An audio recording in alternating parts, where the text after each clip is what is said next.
Hello, everybody, and happy Star Trek Day. Welcome to episode 77 of the OG Technically Trek. I am your humble host, Dave Prime, and over yonder there, back from the dead, our witchy captain, Captain Katie. How you doing, my dear? I'm alive. Yay. I really do feel like I'm back from the dead. Honestly, what a couple of weeks. It's been a challenge. I feel yeah. I've had a lot of personal struggles these last week or so, but soldiering on, make my way through it. But if you didn't catch it at the very beginning of the episode, those that may Good. not know, which I mean, my viewers, they should know. Today is marks the 59th anniversary of the US airing of the first episode of the original Star Trek where no man has gone before. And it's saying it actually aired up in Canada 2 days before on the 6th. So yeah, Phil and people north of the 49, they got to see it before the Americans did, which is kind of not fair, but being an American series, this is the official anniversary, so we're pushing forward to the big 6-0 for Star Trek. So that's something to definitely be looking forward to. So it's just Absolutely. and so much has evolved with the series and the franchise as a whole. But it's humbling that here, technically, Trek, we're just a small piece in that huge puzzle of the Star Trek fandom. And I love it. I mean, I went from hating Trek to falling in love with it. And it it's a comfort for me now. Sometimes if like especially if I'm in so much pain and I can't concentrate to read or anything, I'll put Star Trek on and I'll just scroll through all what I call my comfort episodes. It's the only time that I skip any episodes, and I'll just like watch a load of my favorites. Yeah, see, I tend to do that, but as chaotic as my schedule has been the last couple of weeks, it's just like I'm watching it just hours before this episode, so hopefully things will settle down here soon, like this stupid cough. Well, But I'm fully caught up on Strange New Worlds now. I only hey, got caught up today. I've actually done a full rewatch of all three seasons so far because I wanted to like fully refresh myself. But yeah, I very much liked this episode and the previous episode as yeah, well. we'll get to that there in a Yeah, minute. So, but the one thing that makes technically Trek our show unique to other Star Trek podcasts is that we welcome and encourage live participation, not just in the chat, which is already lighting up on YouTube. So, click the link down below if you want to partake in the live chat, either on camera or just audio. If you're camera shy, you're not, you did put your makeup on or anything like that, it's cool. We have about seven slots available right now to deal with that. So yeah, and see, we got to give that quick little shout out to one of my streaming partners, Dubby, is saying they put a lot of great things out here, and I actually wrote a script for this, so I might as well go on it. I say they got a lot of flavors to choose from. They got purple dub sauce, big energy tears, galaxy grenade, and yes, they still have a limited selection of Grandpa's denture water. And I keep on saying I'm going to buy some of it. Low key, say when I went to the dentist again last week. Oh yeah, laughing backstage, Travis. But it but just yeah, doesn't sound I very appetizing, but I'm it, sure that it actually does taste really nice. yeah, see, and I will taste it because I got a mold done for get some partial dentures for my upper quadrants in my mouth, so I'm gonna have a full set of teeth again. So yay on that. But before that happens, if you go to w.gg and use the code TechTrek, TEKTREK, you get 10% off your order as long as it's not one of those bundle deals. If they put a lot of stuff together, they're already giving you a deal. But if you get like one or two different flavors, a tumbler or two, you get 10% off your order with that. And say so I do really want to hear what before we bring everybody backstage up for. Just want to get your thoughts on the post-credit scene from last week, Katie. And I'm going to step away for a hot second because I forgot to hit my on-air light from my front window. Well, I nearly forgot about the post-credit scene, I will admit, but I remembered and I watched it and I was just, I was giggling, and at one point I was cackling, and I just thought it was so funny, but it was so adorable as well that Spock of all people was teaching another Vulcan about being human, and then right at the end, that smile. Honestly, I mean, it's like I said backstage before the show started. I have always had, right from TOS, I've always had a big soft spot for Spock. He is just adorable. I've always loved him. And I think that, is it Ethan Peck? Yep. Yeah, he portrays Spock beautifully. And that smile, I'm sorry, but that smile, I keep going back to it because it is just absolutely adorable. And it was sort of character for him, but at the same time it wasn't, because in previous episodes he's been exploring his humanity a lot more, and is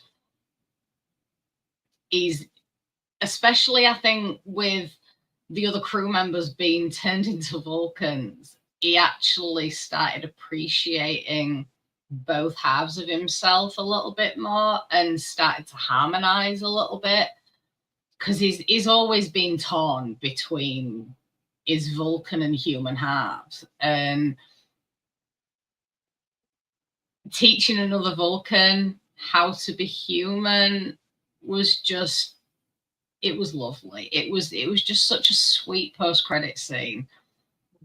And yeah, I hope we see more smiles from Spock, although I don't think we will. But I think there's going to be at least one more. Well, one tonight, and again on the season finale episode, which I can't believe we're already talking about the season finale of Strange New Worlds. I know. I don't know anything about the season finale. I don't want to know.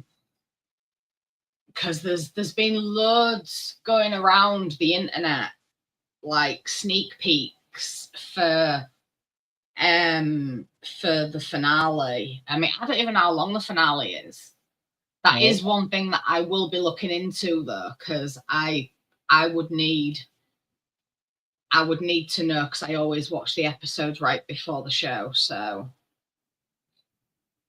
but Tyson, just like polydent flavored water, yes, not quite like that. It's saying I just had it up here a second ago. It's mango and papaya. I think that's how you say it. Pitaya. oh, mango and papaya go No, really well together. Not papaya, but pitaya. Oh. Let's see, but it's got strong mango flavors based on. Oh, Travis. You just had to go there, didn't you, Travis? I think I got his motor running with talking about that smile from Spock. I'll say it would be great to have you film when you're able to pop in, but yeah, so just got to you already give the shout out to Dubby. So yeah, we already talked about that, so we're good there. So I am just going to go ahead and going to bring everybody. Would be nice if I got the right button there, but there we go. Hey everybody, how's it going? Yeah. Tyson, you muted my sweet. Oh, you can't hear me? We can hear you now, and Travis. Yeah, no. Oh, okay. Yeah. Yeah, I'm glad you stopped me, because I was going down the whole family and the different flavors we could, we've got Uncle Joe's bong water, Grandma's laundry water, There was going to be something about, you know, uh, cousin Pete's toilet tissue, but I decided to stop it there. It was just getting a little gross. I'm thankful that you did. What about Dill's pickle flavor? Oh my God! Stop with Joe's jizz. All right, that. Yes. It only took us 12 minutes to go down the rabbit hole on that one. So Oh, We Jesus miss Christ. everybody. but yeah, after nearly 3 seasons, we get a full blown Ortegas centric episode. Not only does she Yes. fly the ship, she can kick ass when trying to survive. You know, I was Now- really hoping it was going to go another direction, that the Oh, Gorn yeah, would the be very- saved and might be an emissary, for eventual, and the fact that they killed her on sight, was just. I mean, I felt for Ortegas, right? I really did. But Yeah. it was on that made the shot, and I mentioned it 4.5 Vulcans. The same when she was vulcanized, a lot of her augment tendencies really started to come out. So this could be another sign that she's starting to flex her muscle, so to speak, a little bit more. She's a little trigger happy. Yeah. And of course, Yeah. Ortega, I mean, she was properly flipping out. I mean, she had her own traumas because from the hegemony part 2, when that one Gorn almost killed her, and she's dealing with a lot of stress. And of course, they kind of reflected strongly on that in the previously on Strange New Worlds. And it just really showed the animosity and the core hatred for Gorn. And of course, when she first discovered the Gorn, she was like, "Oh hell no!" But the Gorn was really atypical of a Gorn. You have to. There was a lot of thought put in this, and what she's gone through, and Star Trek has an amazing way of echoing what's happening in society today and around the world today, and it really portrayed a hated enemy like the Gorn, which, if you go back several episodes, they're pure evil. They have no soul. It's just, this, don't even think of them as living things. Kill them on sight.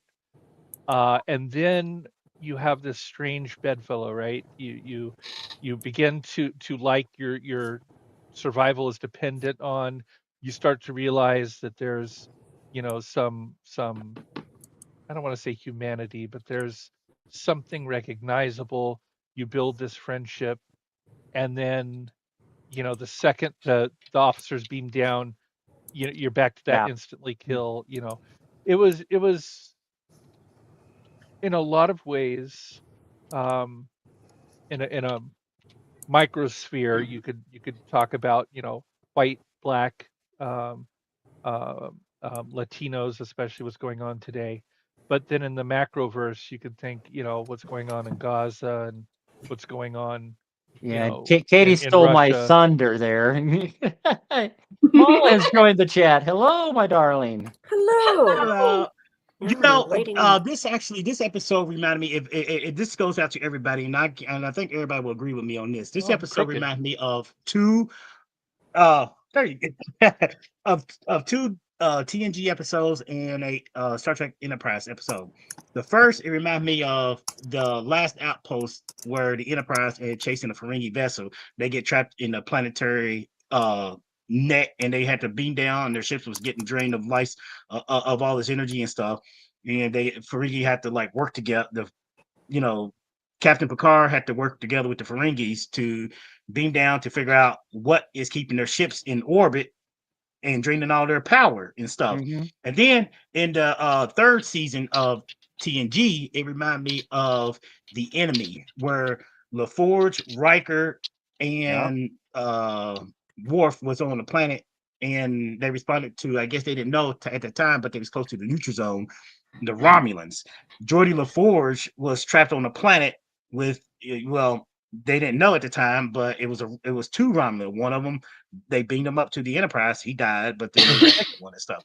And then this another episode that this kind of remind me of is from Enterprise in the second season, if I'm not mistaken. Yeah, second season, where Commander Tucker was on a planet with another species that they never encountered. It was an episode called Dawn. And each time, well, they were going back and forth, stealing each other's equipment, trying to contact their ships who could get to their ships whatever faster and stuff like that. But in the end, they had to work together because both of them was going to be toasted alive because of the star, whatever, the sun or whatever was coming up and everything. And it was really cool, even though it was still nightfall, the temperature was exceeding, a design limit for us human beings. I think there was a larger dichotomy though between the Gorn and Ortegas. And Ortegas with the Romulan, like in that episode where Geordi and the Romulan are in a pit and they have to work together and they phaser some metal and they crawl out of the pit, and that whole, and Geordi can't see because his visor's gone, so the Romulan says, "I'll be your eyes." That first ask questions later. Romulans are humanoids, which we have political differences with, and they are enemies. But the Romulans don't eat humans. The Romulans don't need humans to breed. The Romulans don't, it's like there's a bigger dichotomy here. It's like, I'm your food source. Like, you're going to eat me. A Romulan isn't going to eat you. I feel like that made it. Where's Chris when you need him, right? Romulan will. Where's Chris? Well, considering what that mouth looked like, I don't think I'd want him to, but too many teeth. Yeah, the Gorn could slip and all of a sudden you have a piercing, right? Or 10. Some people have anyway. I don't know. You don't want a Gorn to play Tune in Tokyo. That's probably not. Ow. I love you, Tyson. I really do. But no, I am not ashamed to admit that by the end of this episode, I was in tears. Yeah, it was many reasons. I cried for the Gorn. I cried for Ortegas losing a friend, and that another friend was the result of her death, and for all the trauma that Ortegas has been through and what she must have gone through, even though it was plain to see. Because Melissa is just an absolutely phenomenal actress. And her performance was outstanding in this. And is she gay? I'm assuming she's lesbian, and I know that's a huge stereotype. So. Why? Really? I'm not sure actually. I didn't think to ask her. I've always got that vibe from her. I don't know why. And maybe I'm ascribing masculine qualities to her because she is a badass, and that often translates into. There is somebody who is LGBTQ that's a cast member on the planet. I remember hearing about and I read about, and she confirmed she is the actress who played Uhura. Yeah, she's buying shit. Them. Mm-hmm. She was in Rent. Now, see that I would not have. I did not get the. My gaydar did not go off on her. Did go off on Ortegas. I mean, I feel like she might even have a penis, but I mean, not. I don't think she's trans. I just mean she got balls. I don't know. We just call them chesticles. Melissa Navia identifies as queer, gender fluid, but not gay. Who now? That's Ortegas. Ortegas. Yes. Yeah. Now say that again. She identifies as gender fluid? She does not identify as gay, but is openly gender fluid and describes herself as queer. That's Google's AI overview. Well, I had some gender fluid on my face the other day. Who's what's it? I said I had some gender fluid on my face the other day. Oh my. TMI, Tyson or Travis. Where- TMI. You're not being Tyson! slow walked into this at all, Tyson! Marla. Where- I need harder stuff than light beer for this. I don't Tyson know. get blamed for that joke. Luckily, I've got extra Look up. strong anti-homicide juice. I Just got have my some. liquid Coke. I just got some I'm a lightweight. tea in my Emerald Queen Casino tumbler. Say if you want a fun little casino in the Tacoma area, EQC is the place to go.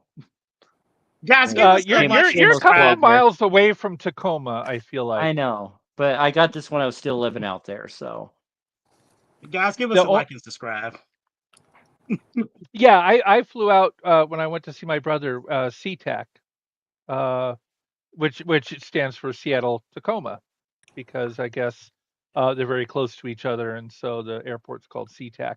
well, it's kind of in the middle, but yeah, they're all I about thought 15, that was 20. your brother's name. I was like, Oh, no, where no, did no. they come up with that? SeaTac is the name of the airport. Am I right, Dave? I'm not making that up, Yeah. right? It's called Yeah, SeaTac. it's a Seattle Tacoma International or SeaTac Mhm. I'm for glad short. that Marla thought that as well, because I was just like, what a name. No, I flew into Interesting. SeaTac, which is the airport, Seattle Tacoma Airport, and then we drove down to Bremerton, which was about an I hour. am so sorry. We didn't use I'm so we sorry. didn't use the ferry, and I'm waiting for Travis to say something. But you drove Well, you drove by the EQC on your way since you went down and around you wings. Yeah, was right. we had to go around the Puget Sound to get into Bremerton, and then we went through. We also visited a little. Speaking about the ferry, how long did y'all ride him? We went to a small Took 'em a Viking minute. town called Paulsboro. Have you ever heard of that? Paulsbo, yeah. I don't know if it's Paulsboro, No, whatever. it's Paulsbo. And we went to JoJo's Fish House, which has a statue of a walking fish outside of the establishment. You've been there? I've been there, yep. I've only been there once because I only visited Same. once, but it's pretty nice. Big I Dave, love the area. real quick, Dave, I'm gonna say this. I am sorry for your Seahawks because my Patriots, they got whooped too this past weekend. Yeah, saying new guy in charge at behind the wheel at the quarterback. So I heard Darnold. Yeah, he did kind of stumble a little bit a few times, but it's early in the season. But it stung that A, it was in our house, and B, it was to the Niners. Yeah. You know, I just cheer trying every to- time the Chargers lose now. Why is that? But they used to be the San Diego Chargers. Now they're the Los Angeles Chargers. They can suck I Travis's don't dick. do I don't American care. football. I'm not. I don't even do British football. George Spanos. You know- Spanos. You know about this episode. I want to get back to this episode because Yes, please. there was one thing that I wanted to say that started out.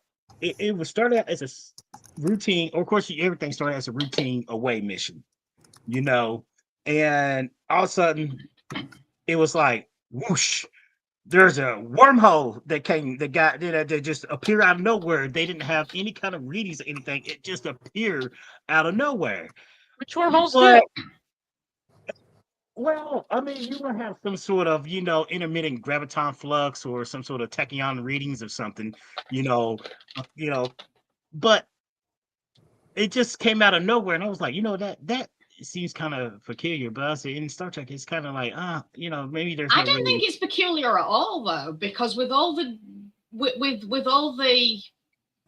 wobbly gravitational whatevers, I can't remember the technical term, but that's my technical term for it. All the wonky gravitational fields and stuff that probably mask their senses. I believe And then that's with how proximity, Neil deGrasse it Tyson opened properly. describes it. Yes, wibbly wobbly. That's correct. Exactly. So I'm sciencey. I use technical terms all the time. There was a TOS reference early on in this episode when Spock was expressing his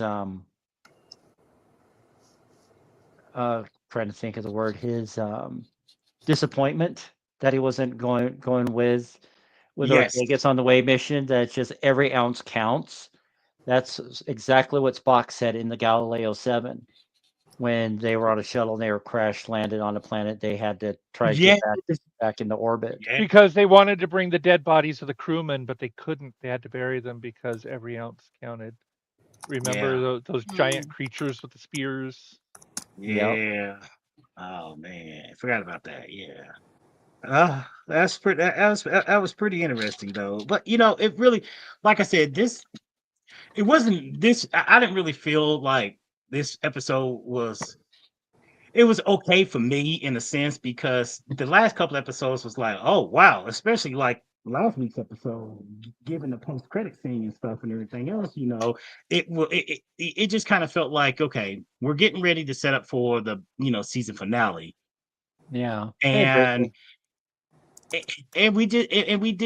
It just seemed like, okay, I knew she wasn't going to die, but I was like trying to figure out how are they going to rescue her if the wormhole is closing, it's collapsing in on itself and stuff.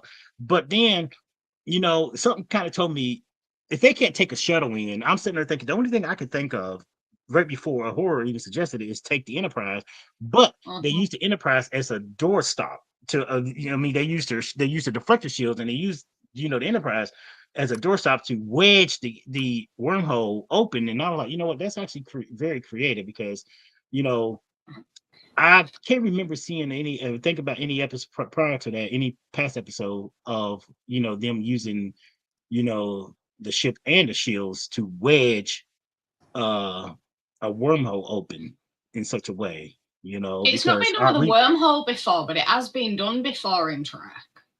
I know they use Voyager for a start. Yeah.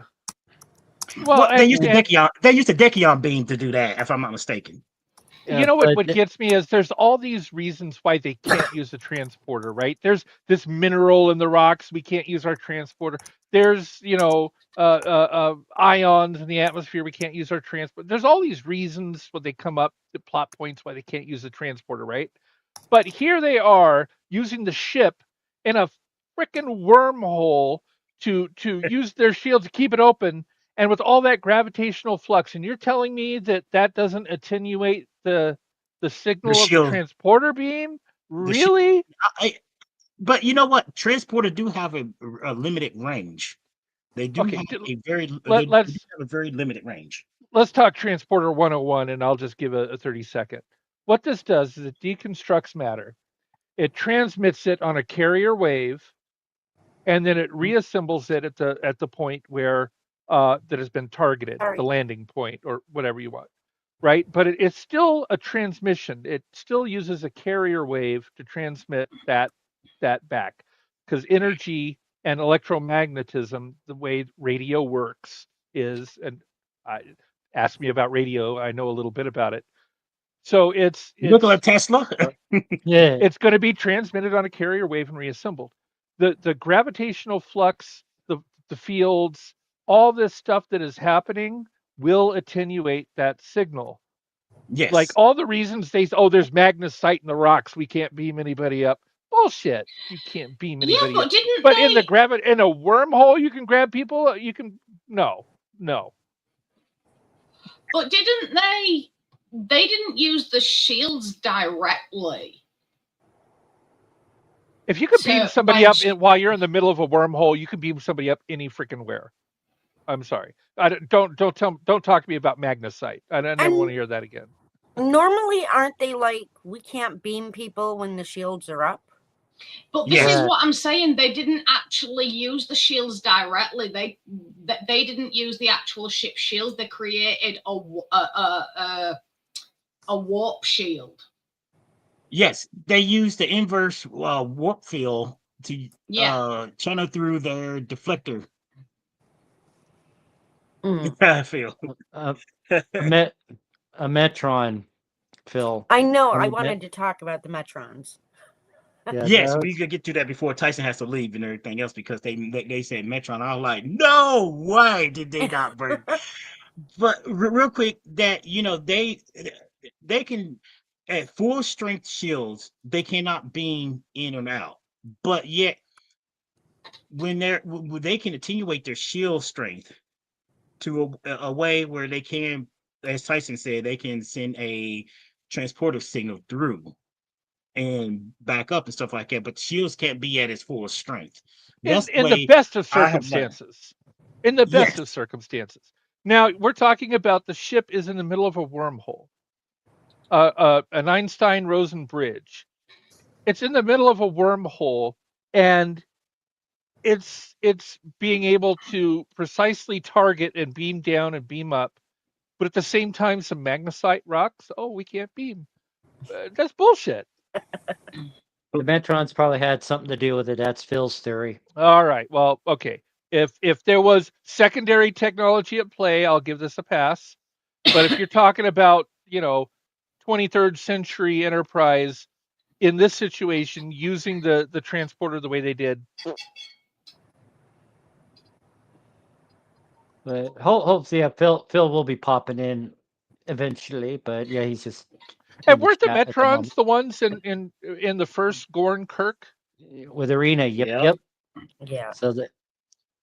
Well, I wonder why they had to do it again. It was only 10 years split between them, right? Well, they were trying to see if there's been any advancement, any more that the Gorn and the humans are more even keel. But the Metrons told Kirk maybe in 1,000 years or two, you'll be.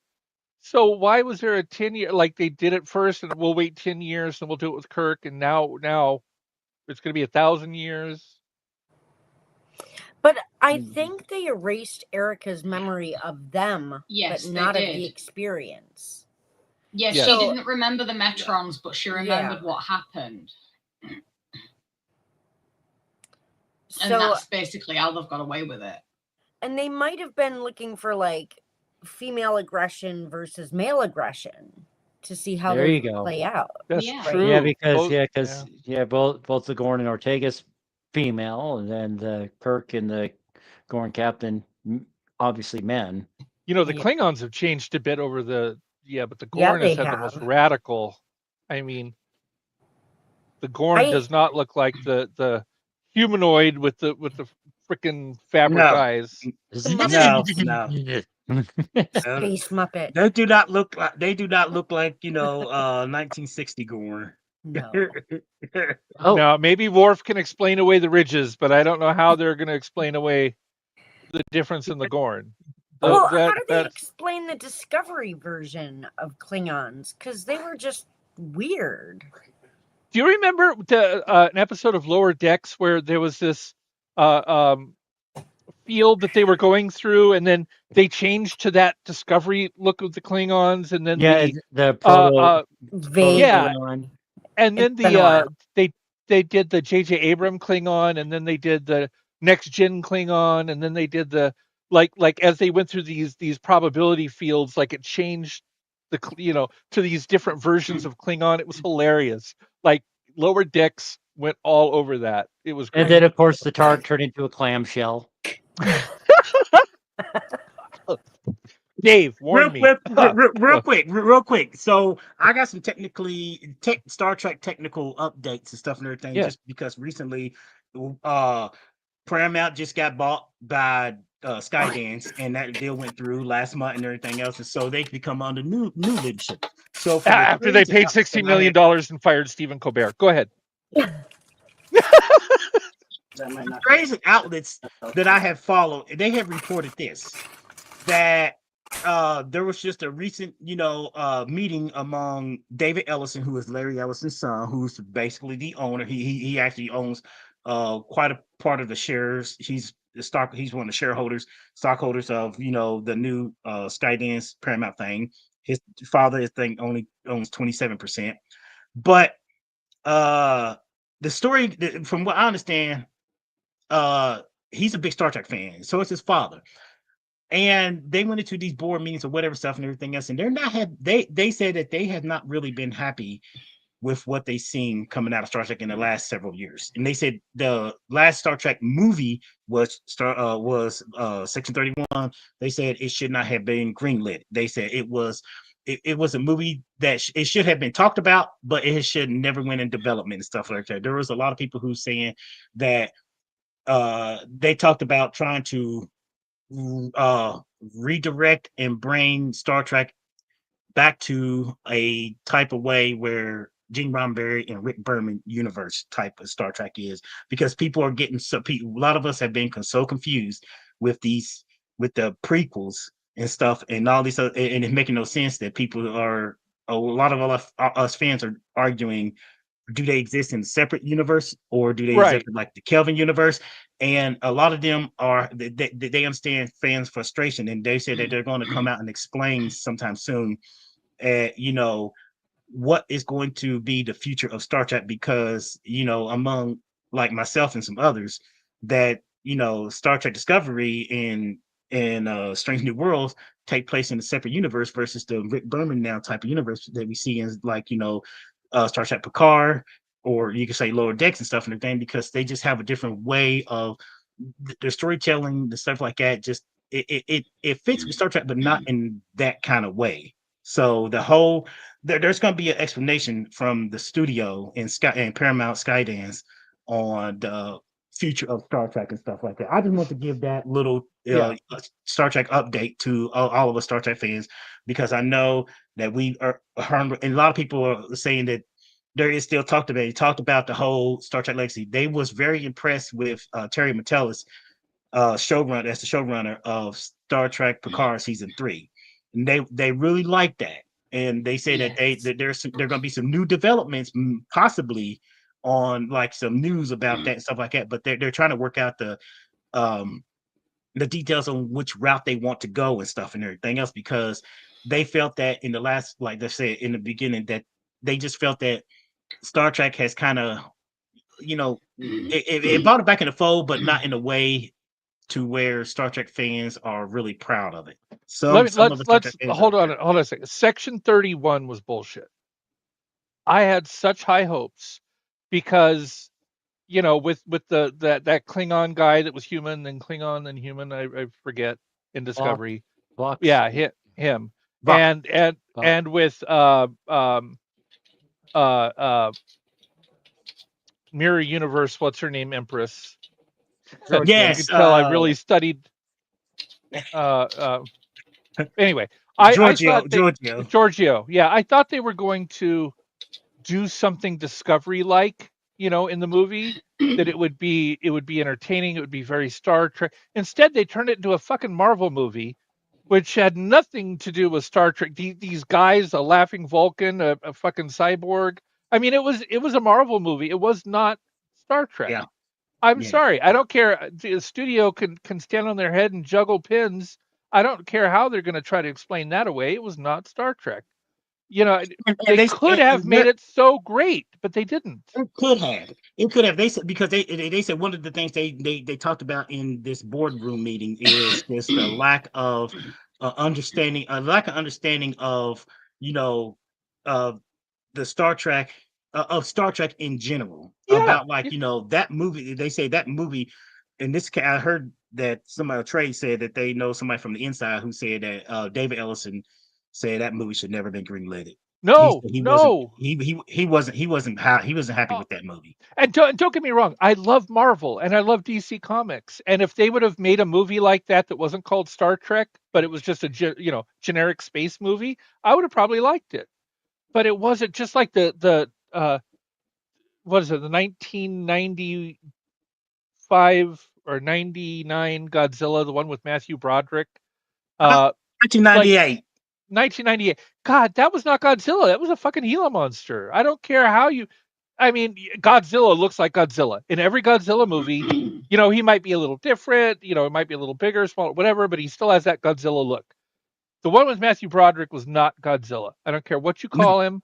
It was a freaking Gila monster. If you would have called that movie Gila Monster Terrorizes New York, I would have been fine with it. But you called it fucking Godzilla, and it wasn't. And that was not. It was not. But if that doesn't evoke Phil, I don't know what will. No, I know Phil agrees. Well, he better agree with me. That was not Godzilla. And his back didn't light up when he shot his fire. It just wasn't. I'm sorry, Katie is trying to get our attention. Yeah, she's waving her hands. Yeah, first of all, I'm questioning our friendship, Tyson. Over Godzilla? The only thing No, about Section 31. The only thing that I didn't like about Section 31 movie was the fact that Ash wasn't in it. That is the only thing that I didn't like about it. Now, everyone has been bitching so much about Section 31 and about how Philippa was portrayed and all this lot. And I'm just like, did you even watch Discovery when she was in it? Because, you know, it made perfect sense that she was the way she was. I mean, so other people were, because I actually watched, I can't remember what the podcast's called now. Is it Strange New Pod? I watched that for the Section 31 movie, and I know that we covered it as well. But I remember one thing that somebody brought up, and they were like really bitchy about it. I don't even know what it was, but about that it was such a serious situation and they were all stood around laughing and joking. Now, I'm sorry, but I am that person. You know, if there is, yes, I adored seeing her backstory as well, Marla. But, you know, I mean, take us lot, for example. We can be having the most serious conversation, and all it takes is just one person to say something, or for usually me, to mishear something. And that's it. It just, the seriousness goes out of it. And, you know, that is very real life, you know, a very serious situation. And especially when you've got this like ragtag group of misfits that have been thrown together, you know, that you try and make the best of a situation. And, you know, so I really liked that because it was very real and it was very real life for me, because I am one of those people, regardless of the seriousness of the situation. You know, I will try and make light of stuff just because it's needed. I know. Moment. I have been on the opposite side of this fence. I am one of the few people that really love the M. Night Shyamalan's version of Avatar: The Last Airbender. Now, I'm going to get hate mail for even saying that I like that film. But I do. And I watched the cartoon. I watched Korra. I watched the Netflix series, which I thought was brilliant. And I was a fan of the cartoon. I was a fan of Korra. But I actually liked it. I thought he did a great job on it. And every fan in the world hates M. Night Shyamalan's The Last Airbender. I liked it. So Katie, I'm in the same position you are, where you like a movie where most of Star Trek fans hate it, but you like it and you have your reasons. But apparently I'm a bad Trekkie anyway, because I don't like TOS. You know, but you know, this is where me and Kyson question each other's friendship. You know, well, I guess I'm a bad Airbender fan, but I mean, I like them all. You know, I just do. But going on the Section 31 thing, especially with Katie, you brought up there's no Ash Tyler. The events of Section 31 happened about 70-ish years after the events of Discovery. So there was a time jump because we had Captain Garrett. So that puts it at the early 24th century, around the 2330s-ish, because then it goes at the end of the episode when Jamie Lee Curtis, of all people, is in charge of control now. It's just, spoiler alert if you haven't seen it yet, it's a year and a half. He's like, you're lost. But it just made a Turkana 3, I think, Tasha's home planet. And saying they kind of made it look like Section 31 was responsible for the coup that put her planet into that civil war.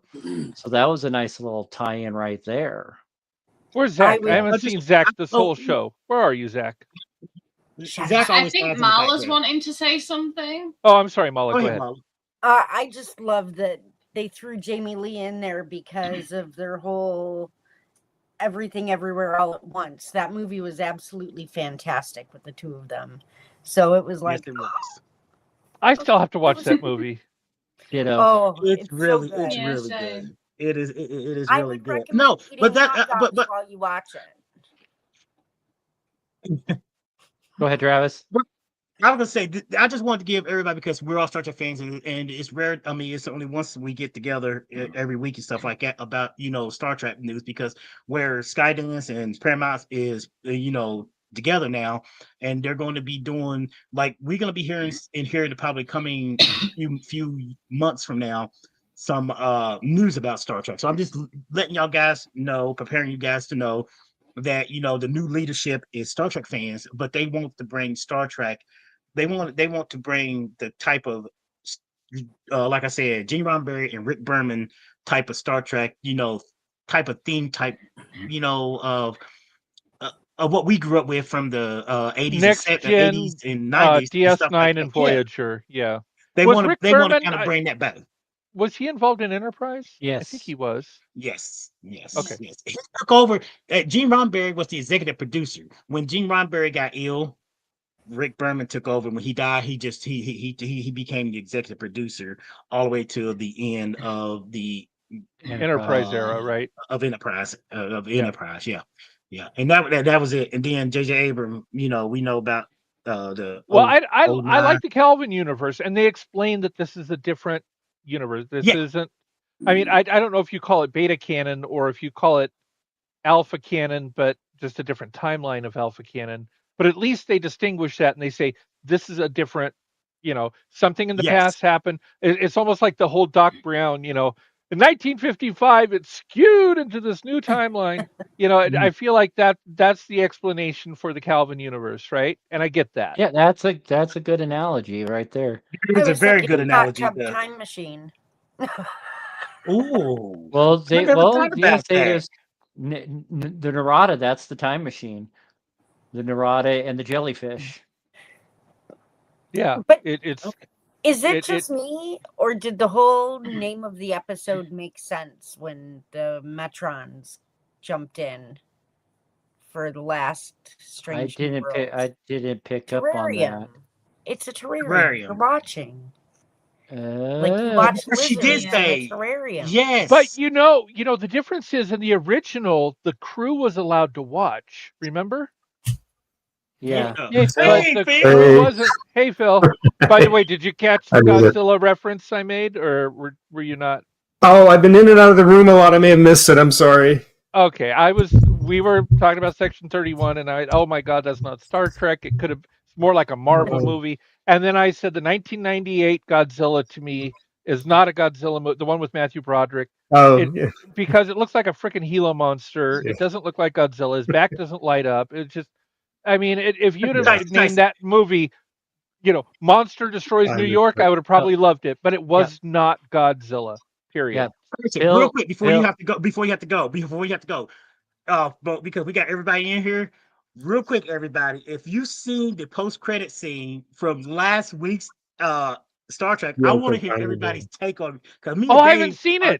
When it started with the credits, I just left. You missed the Doug Spock moment. Oh my God! Oh, Tyson! Wait, was this the one with the soup where they taste the soup? The birthday, or was it after that? After. No, it was a post-credit scene. After the credits. After the credits, I did like an extra. There's like an extra 4 or 5 minutes. So wait. I gotta go back and see that then. Hold on, I can't hear this. I gotta go back and watch it. So we'll talk about that another time. It's hilarious, Tyson. I gotta watch it. Yeah, then you have to watch. Then you have to watch the end of this episode from last week. I didn't know either until last Monday when Dave and Travis told me about it, and I was like, "No, I did the same thing. I turned it off, so I had to go back and watch it again." So. I'm gonna have to go watch it. So, do they all have post credits? Do all these shows? No, okay. But a few of them do. You'll see why this one does when you see it. Oh, okay. I'm gonna have to go watch it. But my time is up anyway. I was supposed to leave at 5:45, so I joined late. I stayed late. Bye, Take guys. care, Tyson. Bye. Take care, my friend. So, seen it right. Everybody here has seen the post-credit scene. Yes. Yeah. Good. So we can talk freely among us and stuff. Tyson. Oh, my finger. Now what? Oh, he just looked at it. He just. I thought it was the funniest thing. And he's like, I mean, explain. I don't know. I'm glad Katie Yeah, watched it flatulence. because you probably would have clicked it off like everybody else.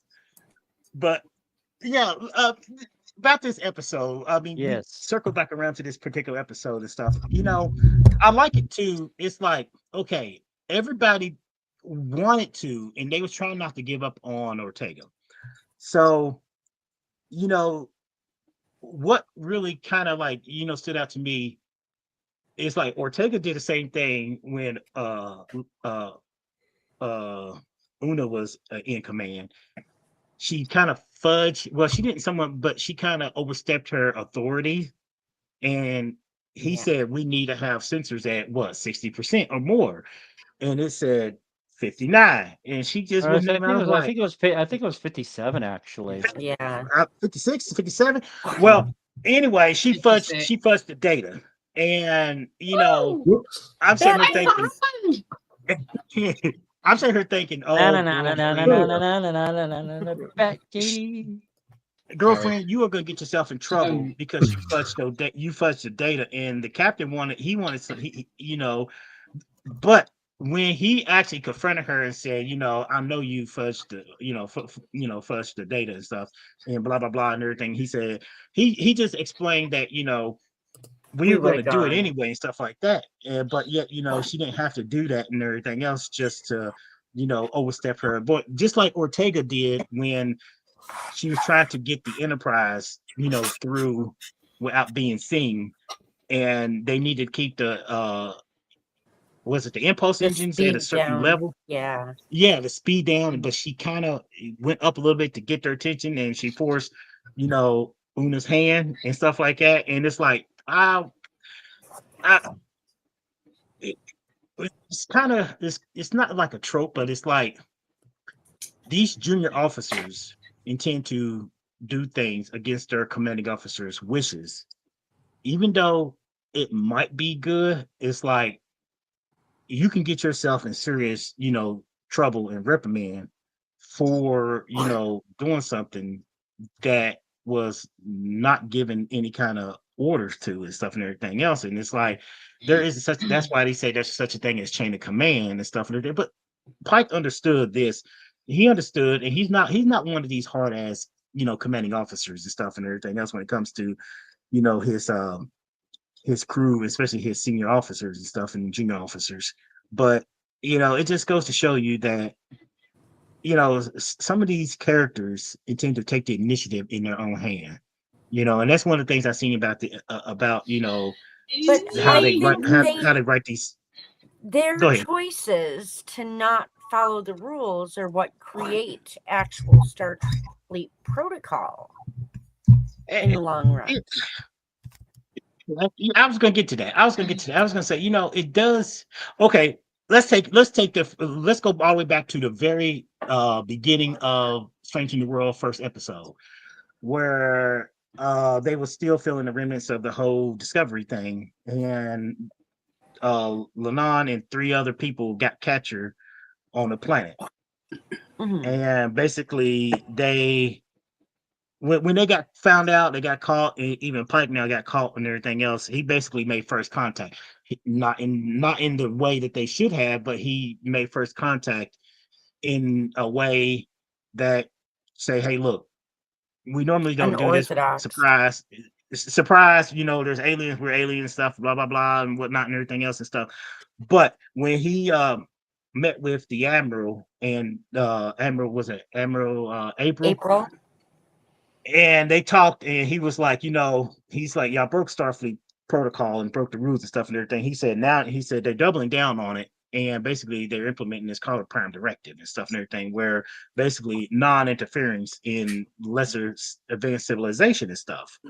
That's one of the things that, you know, came out of now the Starfleet General Order #1 is the Prime Directive, you know, and stuff. And I know they're still kind of tweaking, you know, how protocol stuff like that, but I just kind of feel like they are a little bit, you know, with the writing, they're kind of a little bit letting junior officers, you know, break the rules against their commanding officers. And, you know, the commanding officers have to clean their mess up, or they get something in there.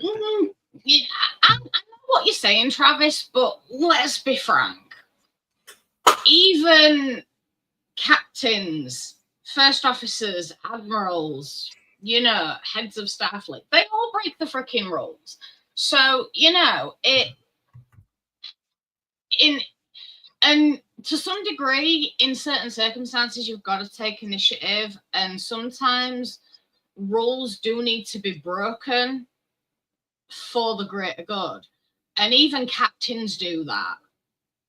And I don't think there is a single captain in Starfleet in any in any of the series of Star Trek that there is, if every single one of those captains have broken the rules. Well, exactly, yeah, the episodes would be dull.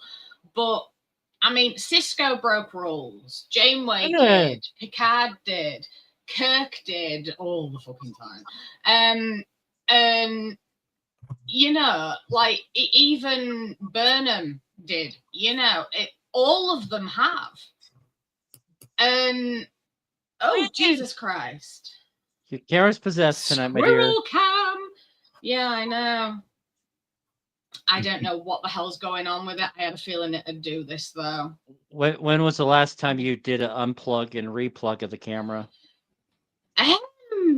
Saturday, when I changed my bedroom round.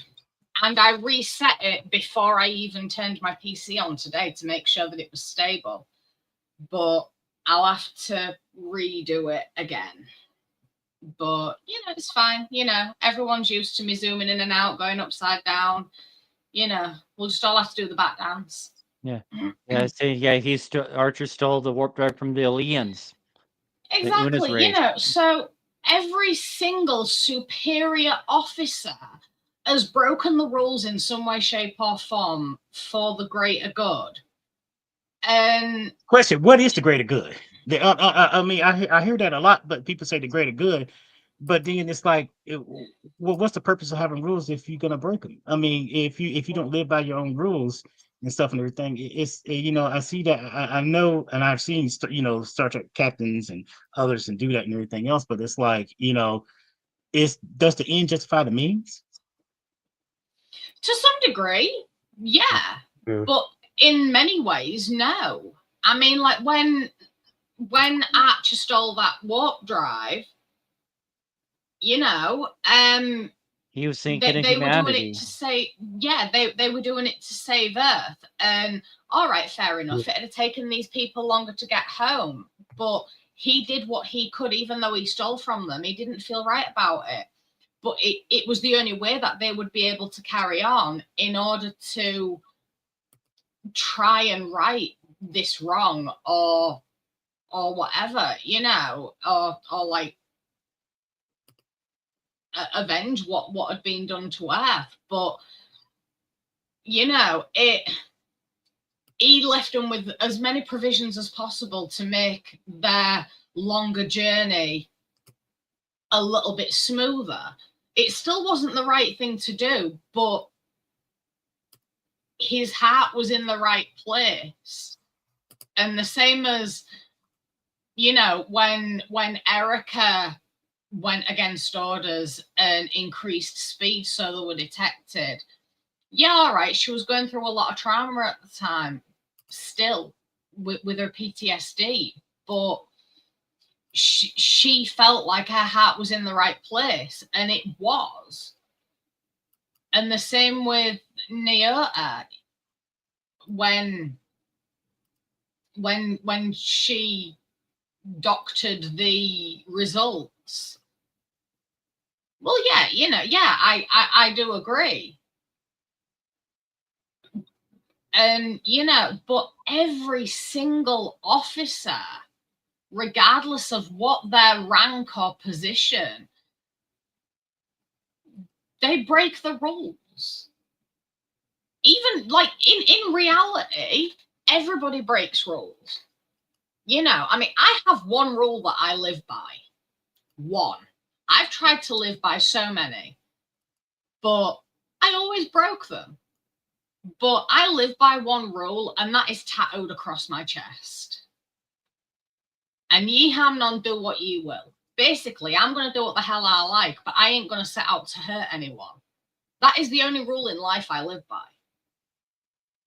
And, you know, because if I try and live by, and I know for a fact, if I try and live by any other rules, I'm going to break them.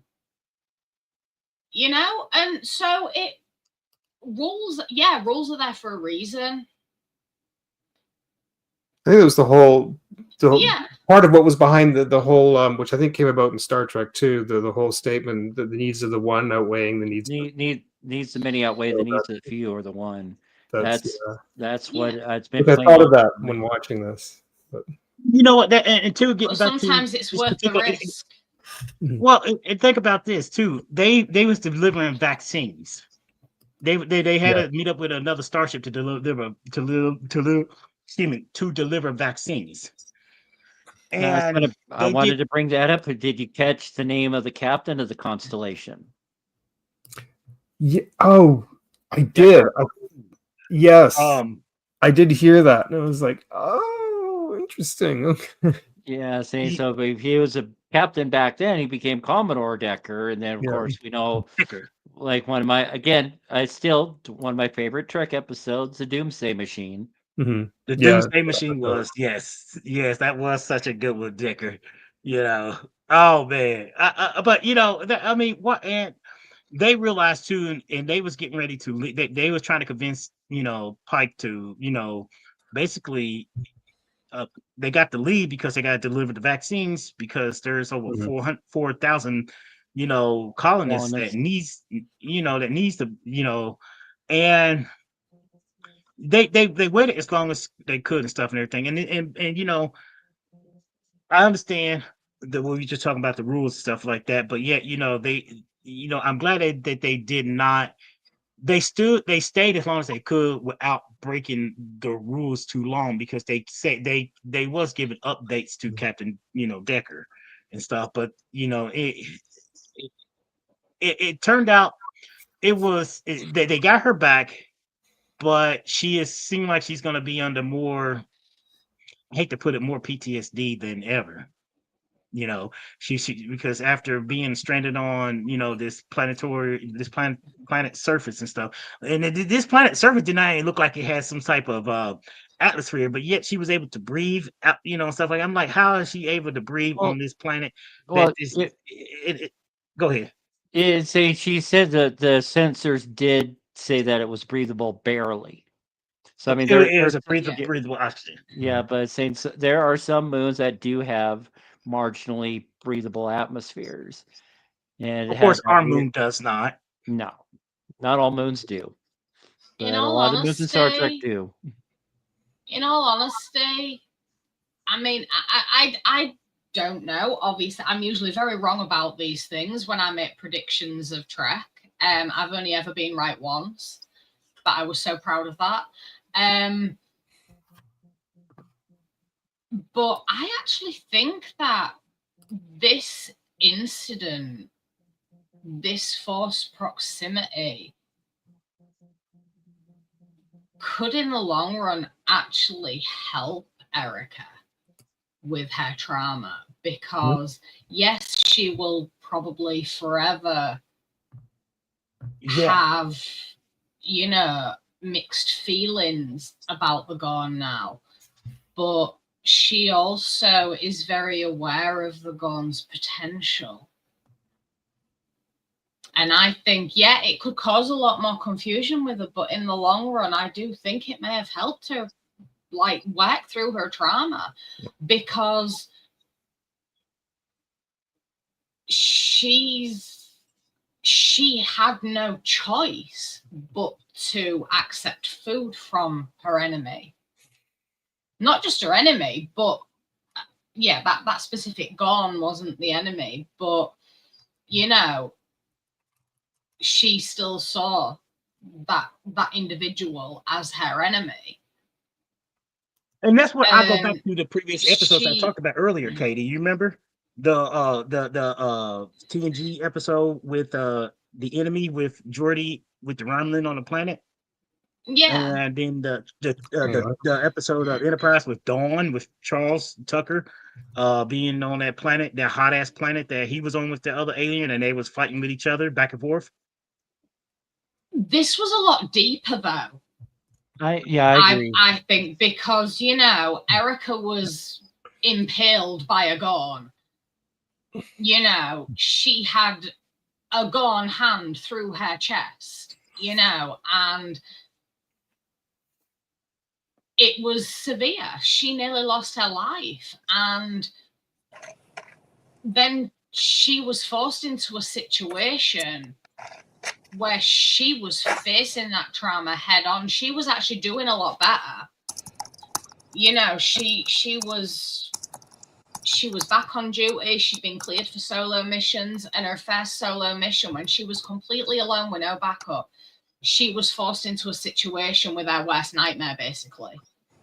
And she had no choice but to accept food, shelter, and she actually realized that, maybe not all Gorn are the same. And I mean, I don't know how long that Gorn had been there, but she'd obviously been there for a long time. And obviously it was an escape pod. That was mentioned, that it was an escape pod that had crashed with the Gorn. But I actually think that, the Gorn do go a lot on instinct, and they are more animalistic in a way than we are, because they go more on instinct. However, they obviously do have a heart. I mean, when the away team beamed down from Enterprise to go get Erica, that Gorn had no idea that they were there to save her. All she saw was weapons and them running towards Erica, and she wanted to protect Erica, and she was killed for it. And maybe she knew that she would be, and she wanted to end it there, because it had already been established that she couldn't go back to her own kind, and she'd finally made a friend, and maybe she didn't want to die alone. Maybe she knew what had happened if she ran to Erica. There is also that as well, but she was quite protective over Erica, and Erica became very protective over her. And that situation, I believe, really helped Erica. Until her friend died. Well, yeah, she will still have that trauma, but it shows a different side to the Gorn as well. That has never been seen. And maybe that's what happens when they're not working collectively as a hive. Well, take out one of Mala's comments on the screen right now. That's an interesting thought I never thought of, about just like, she might be Gorn menopause. She wasn't at that point, but but no, but about go ahead, Katie. I thought that the Gorn was of an older generation, possibly. And we don't find out how long she was actually there either. No, they never established that. Couple days, going by couple everything, months. I think that she'd been there a while. But because the Metrons, we don't know. She could have just plopped her there. Time might not be as linear because of their influence. Very true. Right?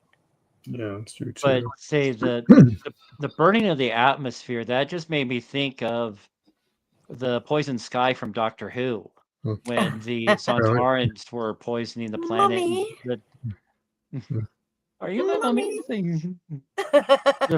But when the doctor was able to burn off the gas, but not the oxygen, so there might have been something there with what Erica shot up in the atmosphere. But I mean, Erica had some really good one-liners in this episode when she was about ready to crash land. Say, "Come find me and bring snacks." Bring snacks, yeah. But she's a woman after my own heart, because that's on a way. What's that's that? somewhat what I'd say. What was that, Mala? I said, who wouldn't pack their own snacks on an away mission? Well, that kind of, because she did have the MREs, but surprise, surprise, they got burned in the crash. Yeah. I'd have snacks in my pockets. I'm a snack whore. Yeah. I'd probably have cheese stored away somewhere. Well, you just saw me snack. What did she say? What did we establish? What did we establish earlier? Every ounce counts. So she had to be careful at taking too much. That's true with her. But her sheer giddiness when she was actually able to create water. Well, she was able to construct a water condenser so she could have water to drink. Yeah. And then she was able to jury rig that tricorder to be a universal translator so she could at least have limited communication with the female Gorn. I mean, that just shows the level of ingenuity that she has, that when your back's up against the wall, you're able to figure out solutions that even Scotty would be proud of. But she's very mechanically inclined. I mean, she's building a motorbike in her quarters. So I love that about her. Yeah. I find that very relatable. I love mechanical. Well, yeah. This episode really did show what she was capable of as well. I mean, it's like everyone said, we already know that she's been building a motorcycle, and she was able to do the water condenser, and she pays attention.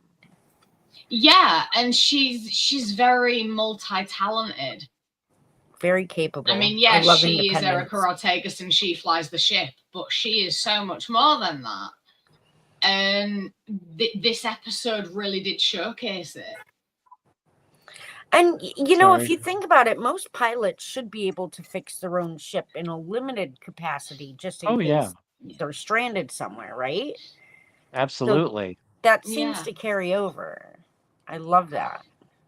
You have to have some sort of knowledge of mechanics. Yeah, exactly. And I love how Pike took the wheel. That was great.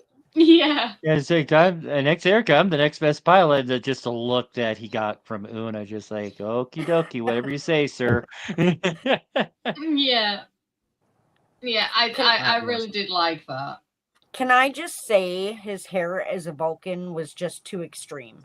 It was like the worst 1980s instant hair on the planet. Like, oh no! Have you ever heard of Jedward? Yeah. Sorry? Jedward? Have you ever heard of a set of twins called Jedward? Yes, I love Jedward.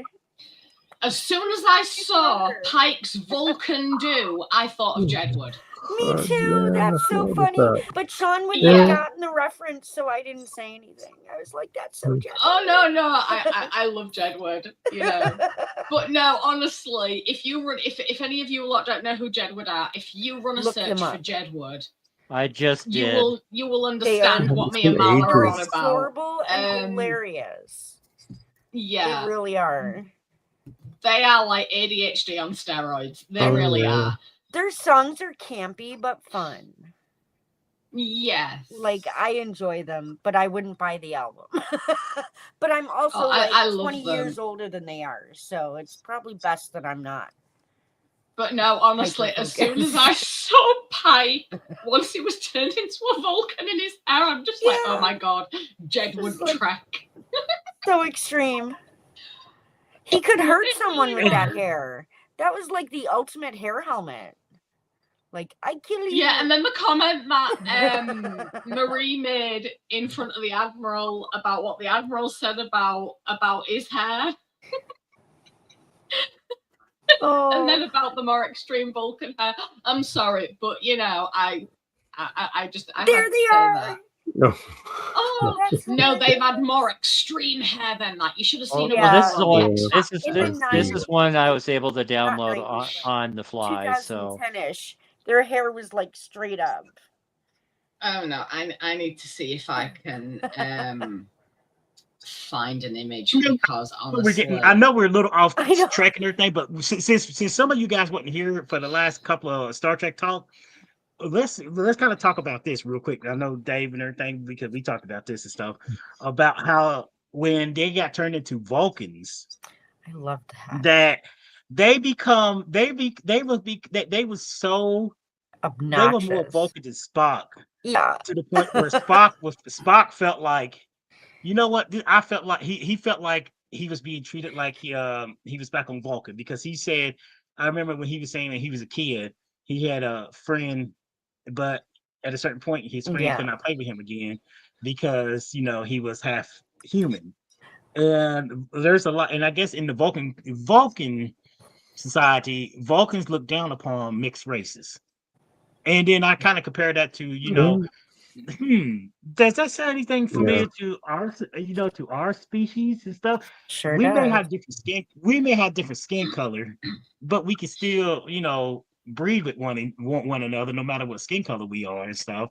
We how try. do, you know, interspecies, like an interspecies, you know, interspecies mating rituals. Mhm. yeah, I told Dave we need to talk about interspecies mating rituals. You know, we have to have a show But about, see, you to know, Paul tells Trip he wouldn't be able to handle her during Ponfar. She's like, and Ponfar the shit out of you, right? So how did Amanda survive? What is she made of? Dirt or stuff, who knows? Dave, Something. check your Discord DMs. Who? Dave, Oh, I don't know how to screen share on this, yeah. and I No, did I this would just- on my She phone. Oh dear Ponfar'd him. God.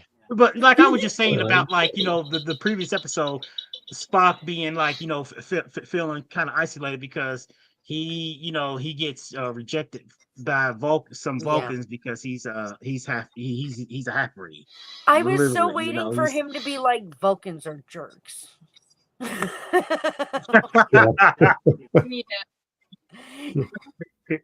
It was not. But you know what? until we were They like, kept But no, these There human it there is. you go.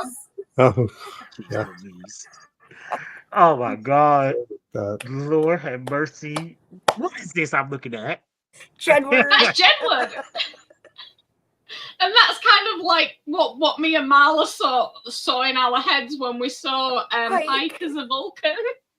That's what y'all meant. Okay. Speak about that. They kept referring. You notice in the episode, they kept referring to how Spike was, you know, less of a full Vulcan. They kept making. But- They kept making like, you know, little jabs at him being half human.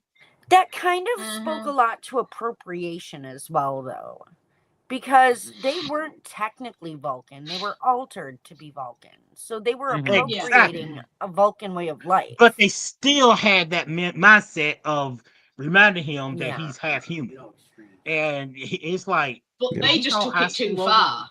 And they had training, no experience on Vulcan or as Vulcans, so they just kind of made it up as they went along.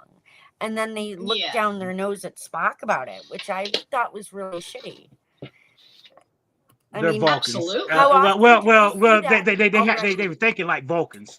They were Yeah. thinking like Vulcans. but we see You know, that I mean, way we've seen too Vulcans. I'm much in not being funny, regular Rob, but everyday Vulcans life are as it dickheads. is.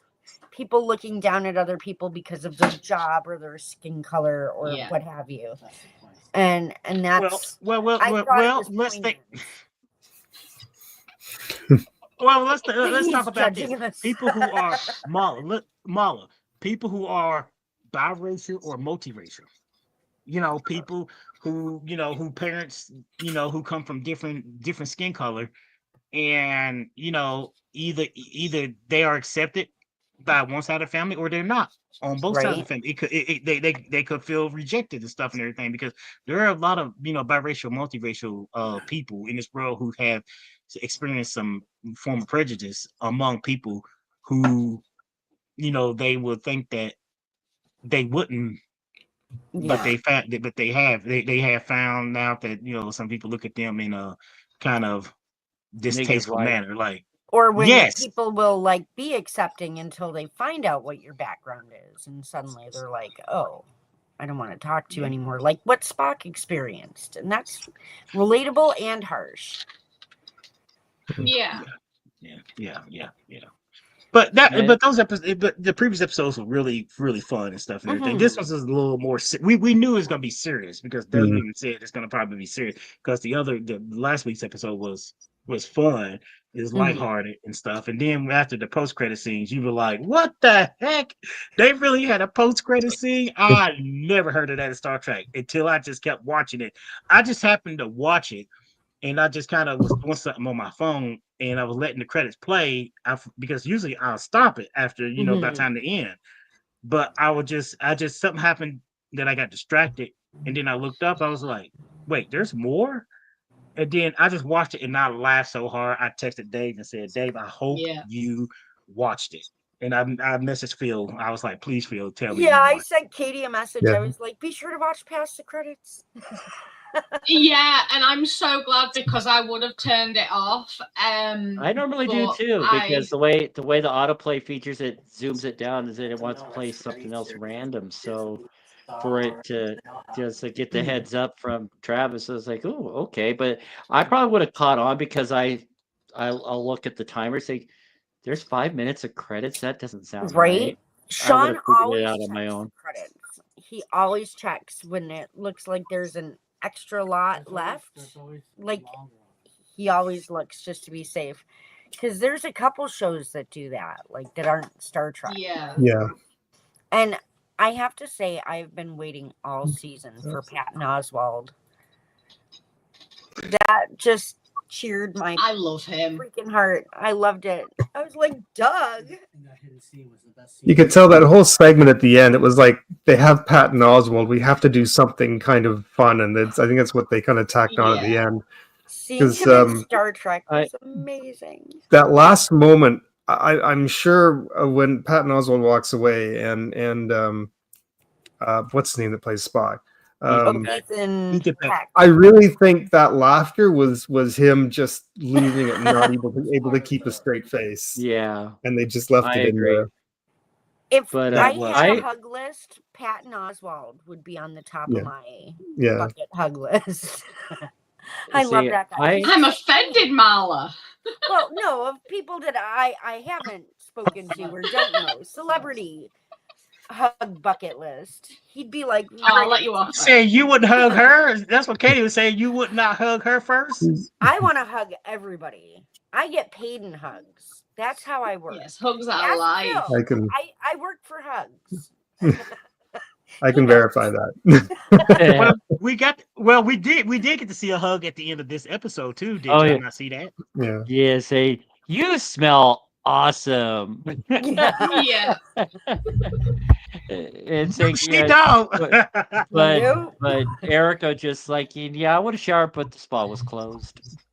Yeah. I love that. Just that little exchange in Erica's quarters. I absolutely adored. Yeah, and but that made me wonder, what do the Gorns smell like?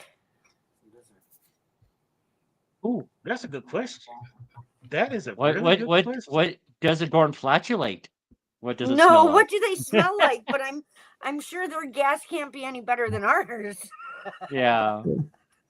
You won't know. Do other species have a do they flatulate? Even though they eat, do they have flatulations and stuff? I mean, I know they're humanoids, but do they flatulate just like the rest of like humans? Kimono dragons flatulate? A Vulcan, a Ferengi, a Cardassian, a Tribble, Well, I wouldn't care with a Tribble. I really wouldn't care with a Tribble because they are just so cuddly. They're adorable. And I would have loads of them. Well, lizards. Let me ask the panel. Oh, huh? Lizards do fart. Well, there you go. Yeah, I'm guessing And I any don't think that they you sweat. got- Like as far as what they would smell like, as far as body odor, I don't think lizards sweat. So I don't think Depends they on what give they off. eat, maybe. Mm, Fart wise, not sweat Yeah. wise, because they have no sweat glands, right? right. It- Yeah. Okay, I want to propose this to everybody in the panel here because I don't know if anybody saw it, but I paid attention to it when the camera was panning in Erica's quarter. There was a few like little, I don't Easter call them eggs. statues, but the little figurines. Did Mhm. anybody catch any kind of little figurines that I was like, holy crap? They did I not meant pull to that go out of back the and world. look because there was something Where? shiny on her shelf that caught my eye, and I So- forgot to go back and look. To see. So I guess it's in South America. They found these things where they call they suspect they were ancient astronaut The theories. spheres. Theorists have they have thought that they have said that they believe that some pre-Columbian civilization, had these little figurines that look like airplanes, Oh, and I oh forgot what yeah. they call. I know what And you're talking about, though. I'm glad you do because on Erica's shelf, there was 2 or 3 of them that resembled the ones I seen on Ancient Aliens. They show model of the little. I was the wondering little what those figures were. I like- remember catching those for a brief moment, but didn't really think much about it. I saw that and I instantly said that came right out of Ancient Aliens, the South American Colombian, Okay. figurines of Quimbayala, supposedly flying machines. Hmm. I was The- just The Quimbaya civilization used to Yeah, make I wouldn't have- small I've never golden heard of that. figures that resemble modern aircraft. yes. From And South it was America. right. She had Okay. little pieces on her shelf. It's See, like, I wow, thought I when saw it's one of the painted. spheres, and I like the spheres that they've found pretty much all over the planet. I thought I saw one of those, and that's what I wanted to go back and check, but I wasn't sure. Okay. Yeah. You probably were right about that if you saw it and if you're thinking, we just got to go back and see. But I know I caught that Yeah. because I went back real quick to see. I say I know I just did not see what I thought I saw, and sure enough, it was they taking those little replicas and put it inside. I was like, you know what, that is a really interesting, nice touch of having something of our of real world mythology into science fiction mythology. It was. I mean, I thought that was really, and that spoke to her about her like it to be. Basically, she's a pilot, just like Right. the Gorn female. She's a pilot and stuff and everything. She enjoyed, older style type of flying. Just like I Mhm. guess Tom Paris, he even said something about like flying ancient Earth vehicles and stuff and everything. I know some others have talked And he about loved other stuff. cars. Yeah. Yes, just like Tom Paris, just Yeah. like Tom Paris did. Tom Paris. He was a motorhead. I loved it. But I love how she kept the little piece that she was supposed to eat and put it up to remember her Oh, flying No, by. you couldn't. Yeah. That was poignant. That was just so sweet. Yeah. That's when my Yeah. tears really did Oh. spill over. Right. I was. Yeah. For sure. And, the Gorn didn't have no energy to fight. Yeah, you could No. tell the Gorn didn't have no energy to like fight somebody like her. And it's like, okay, this Gorn's here, but the Gorn didn't kill her. It's like this Gorn has been through some really rough patches and stuff and everything else. And then we come to find out, as the episode Terrarium, basically the Metron, they wanted to see how 2 species at war with each other. Now I wonder interact with each though, was that Gorn pilot actually an actual Gorn pilot, or was it a what are they called? Metro whatever? Metron, sorry. Was it a creation of the Metron that encompassed what they knew of the Gorn? Right? I Like an avatar. no. I based on the initial reaction the Gorn had when she first encountered Ortegas, that there was a lot of hatred and animosity, but then they kind of But she settled never down tried a to little bit. kill Ortegas, not even once. There was No, she actually used Ortegas as bait Yeah. rather Oh, than kill he'll her. be handy. Yeah. And even Ortegas was really confused about that. Mm-hmm. Yeah, so you guys, it looks like one thing at first is like she's like, what? Yeah. I wonder if we're ever gonna see a Metron and Q showdown. Hmm. You know what? Not an alpha cannon, but they're No. But now they've had I would give it to in this season. I would give it to the Qs. I would give it to the Qs because the Qs are omnipotent in such a way that we have seen alien species like the Metrons or the Organians and stuff and everything else to be just superior in forms of like almost godlike. But then the Qs, oh dang. Very Oh, nice. Yes, that's nice. The Q to me represent the pinnacle of what a god is. Even though we know that they're not gods, they're a form of level of species that we can't comprehend. Their powers are godlike abilities. But if you go back to the history of the Metrons, they were one faction of two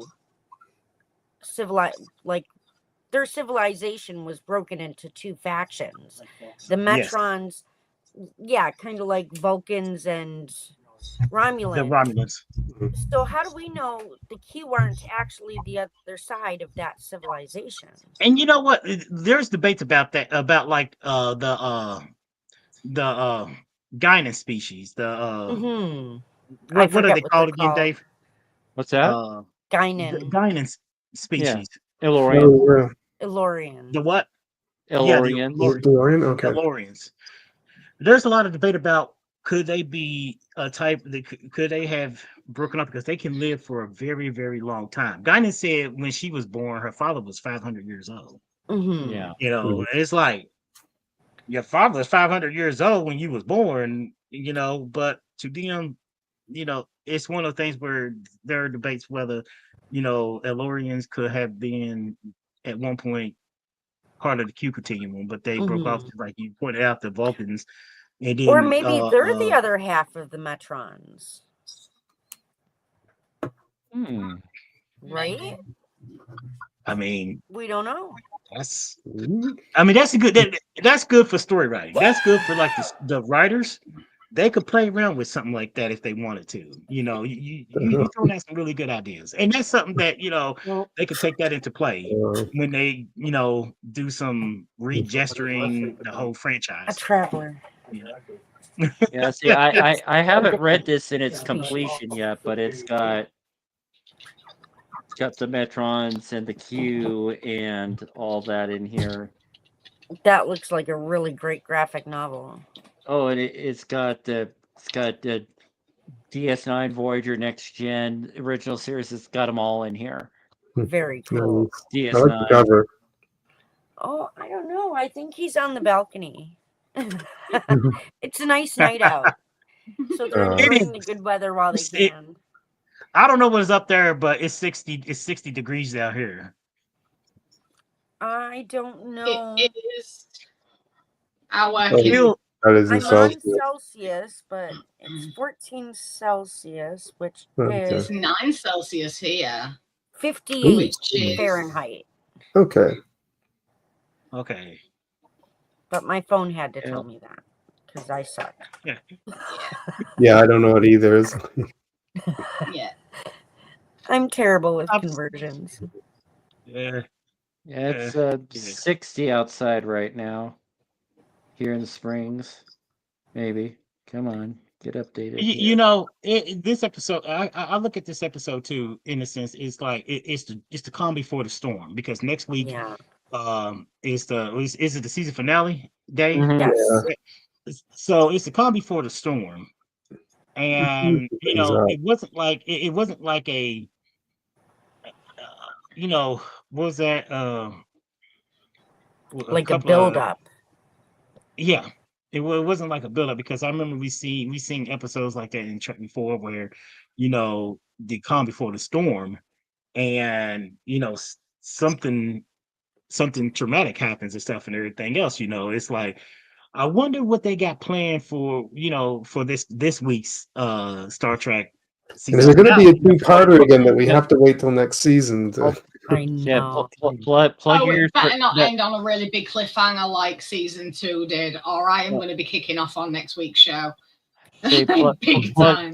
plug your ears, Katie, for a second. Or just take out your earbuds. Yeah, Battelle is going to be back for the finale. I want more Doug. Okay, you're just a hanging like spoiler that. over. She's gonna be there 5 minutes later. What are they talking about now? What? The ghost? No, sorry, I just unplugged my hearing aid. She's like, they're worse than Vulcans. Yes. So just how will they bring back the only thing ghost? that I want to know about next week's episode is the runtime. That's the only thing I want to know about the season finale is how long the episode's going to be. Yeah, the last 2 episodes have been pushing about almost an hour, so I wouldn't be surprised if this one will be an hour plus, north of an hour. I wonder if it'll give any information on IMDb about the length of the episode. Sean thinks it'll be about an hour and 10, but we'll find out when we get there. Yeah, usually if the episodes are about an hour, they make them a little bit over that for some final episodes. Yeah. And I mean, I don't suspect there are gonna be any post-credit scenes. I know we're just now talking about it and stuff like that, but I suspect that we'll get another post-credit scene probably in the next season. It was just a one-off thing to see how it go, but I don't see it like a post-credit scene in the season finale. I could be wrong. No, probably not. Just because. I'm thinking there might. But it doesn't look like IMDb's got a runtime for the episode. No, it doesn't. But I know I already kind of spoiled it, but I mean, if there's going to be an episode that does a post-credit scene, it's going to be the Muppet episode. There's a Muppet episode? That's what I was thinking, the Muppet episode. Yeah, they all get turned into Muppets, which that was something I was going to mention. Yeah. Like yes. Spitting images or like Muppet? Yes. Muppets. Company Muppets. Puppet work. Kermit the Frog. Like Kermit the Frog, Just Google it. The pictures are already out there. that was one thing we were talking about it a little bit earlier, saying that with Halloween coming up, you got the Frankenberry, the Count Chocula, and the Boo Berry cereals. Saying Jim Henson bought the rights to those 3 cereals, so now the Boo Berry, Chocula, and Frankenberry they're Muppets. Oh wow! Oh, yeah. They're $1.67 a box at the grocery store if I bought 3 of them. So I was like, it's that time of year. Why the fuck not? And just but yeah, Jim Henson's Boo Berry, Jim Henson's Count Chocula, and they're all. I haven't Muppets. seen Boo Berry in an age. Yeah, well, they're just starting to come out again at the stores. So if you don't see it yet, you'll see it. I haven't seen them in forever. Yeah, I shouldn't eat them, but I bought it anyway because I mean They have the cool cereal. I just wanted the cereal boxes. They had some really cool cereal boxes that they put out at Halloween. Yeah. Yeah. And the prints on the back, you can put them together to make long mural. Cool. That's what I want. I don't care about the cereal. Some other kid can have that, but I want. Oh no, I just I like it when Halloween season's coming up because then I can get some really nice decorations for my house. Yeah. I mean that over there is from the Halloween collection. Oh, it's a baby puppy. This is my niece's golden retriever. This is my Labrador. This is my niece's dog. He's big. He's like 80 pounds. He's big. He's adorable. I totally snuggle that. Oh, He's yeah, big. smile. Oh, So adorable. He's gonna hip Oh, over. He's being the little bad boy. Stop that! What are you doing? oh, you have to snuggle him extra much He's for me, looking Travis. penub. I want a dog, but I can't have one yet. Yeah, see, Sorry. I don't have the time to give the love and attention the dog deserves right now. So I'm gone Yeah. too often. I'm too lazy to walk one. Yeah. But knowing is half the battle, right? Mm, My mobility's Yeah. too bad to walk one. I I did. can I only handle a dog that's like Porthos. If I have a dog, it'll be like Porthos. I can't have Eagles. anything that's like 80 or 90 pounds. I mean, no. I mean, it had to be Porthos where you can pick and stuff and everything. But I'm allergic to dogs. Oh, then where'd that They guy ugly. come from? oh, That's my niece's. That's my niece's. Oh, all right. cool. Yeah, that's my niece's. Jesus Like, his name is Julian. Squirrel cam. Of all Oh, names, Bashar. Julian. Or Bashir. That's a great name for him, Bashir. Julian. We call that. We Mhm. nickname him Juju. Like Juju Yeah. is coming. Are Like, you oh, the here we Miles go. to his Bashir? Yeah. Hey, Garrett. Oh,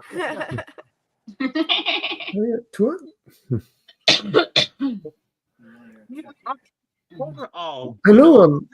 this episode, in a sense, it was wholesome. It wasn't like, to me, the best episode of the season, Mhm. but it was Yeah, it was okay. It didn't seem like, It was a very it was deep one of the ones. episode. It was deep, but It's it just didn't frustrating feel for like. me. I found It this just- season not to be as good as the others. There were a couple Yeah. episodes that I really Yeah, loved, I still really liked it, but but yeah. it just was not what I was expecting or hoping for. Yeah, But give me yeah, more Doug. Yeah, but like I would said, watch that. early on the beginning of this show, I said it's a very strong Ortegas episode that we've been waiting I since season did one. love Yeah. this episode. I I- didn't love it because of her trauma, but seeing more insight into Erica was awesome. Yeah. Definitely. And I've been waiting for an Erica-centered episode, like, fully, and the way that it was done, and I take my hat off to Melissa because she was phenomenal. Mhm. I mean, she always is. Really? I love Erica. She is like my favorite in Strange New Worlds. She always has been. I could see myself being friends with Ortegas. I really could. But Melissa just, she was so on point with this. She brightens my world for And- sure. Yeah. And I mean, she is a lovely person in real life as well. And she just blew me away in this episode. She really did. And Loki, that one scene when she was eating that whatever the frick those things were. Oh and yeah. when she Oh, was yeah. she was retching, I was like myself a little bit. Yeah. I love that she had her little Glad flame. she made an attempt to cook it later. Sorry, Oh Travis. yeah, with the flame with the little Delta logo on, that's adorable. You got to ask yourself too, in Star Trek as a whole, we know they use real food in certain things, but like Klingons, when they had Gok, what do they use on set to simulate what Gok looked like? Well, I think they When they use taste real worms Gummy for the worms? live scenes. But what about eating it? Probably gummy worms, I would guess. Okay. Yeah. I was, Maybe dyed spaghetti, depending on what they're doing with it. Those really thick Oriental noodles, what are those called? The really, really fat like the ones? Udon. That crossed my mind too, the way Yeah. they kind of wiggle, but okay. Sean says Because, it's just like Something. Fear Factor. You never know. Yeah. I gotta ask a couple of questions. I want to jump in real quick. Let's have some time because A couple of thoughts that flew through my mind watching this, but because I found it a bit frustrating. There was some stuff that I really liked about the episode, and other things that were really, really, really frustrating. Because it was one of these episodes where once it started, I was like, okay, I kind of know exactly where this is going to go. You kind of can almost predict it, and I always kind of knew the beats to it. But the one thing I missed some at the beginning here, so I don't know if anyone else mentioned this, but I mean, I kept flying through my mind was, okay, so this is like Ortega and the Gorn at the asteroid. I suddenly kept having flashbacks of the that episode of Picard at Darmok, was it? Darmok, yeah. Darmok, yeah. That flashed through my mind. And actually, there was an article too after was it yesterday? Somebody I'll have to see if I can find it again. I just sort of stumbled across it, but that was one of the first things that popped up. That it was like that Picard and Darmok episode. Somebody made a comparison with. So, well, it's funny you mentioned that episode because someone just recently kind of hit bashed the episode Darmok when the Enterprise crew encountered minions from Despicable Me. No. That would be hilarious. I'd watch that. I haven't, but I want to. Yeah, it's in the private chat if those that have access to it. So I put a YouTube link in there on StreamYard. Oh, StreamYard, okay. Yeah. Where is StreamYard? That's there's 6 people, but I see nothing.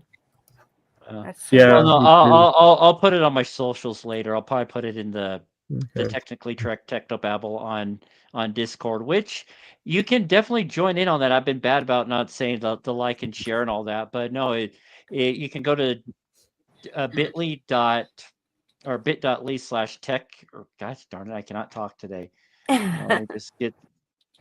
You can do it. bit.ly/DT_fam. That'll get you to the Discord, and you can join in. Not just talk about this channel, but Manu Intereme's main channel, Dangerous Thoughts, which this show wouldn't exist if it wasn't for his show. So got to give him a shout out. And again, and Chaos can I Reign. Just say, fart talk without Manu just isn't the same. It's not. It really isn't. Something's missing. Manu. This particular episode will be really Tyson haven't seen it. The previous episode Tyson haven't seen it, but the post-credit scene talking about like a Vulcan explaining, to another birthday parties.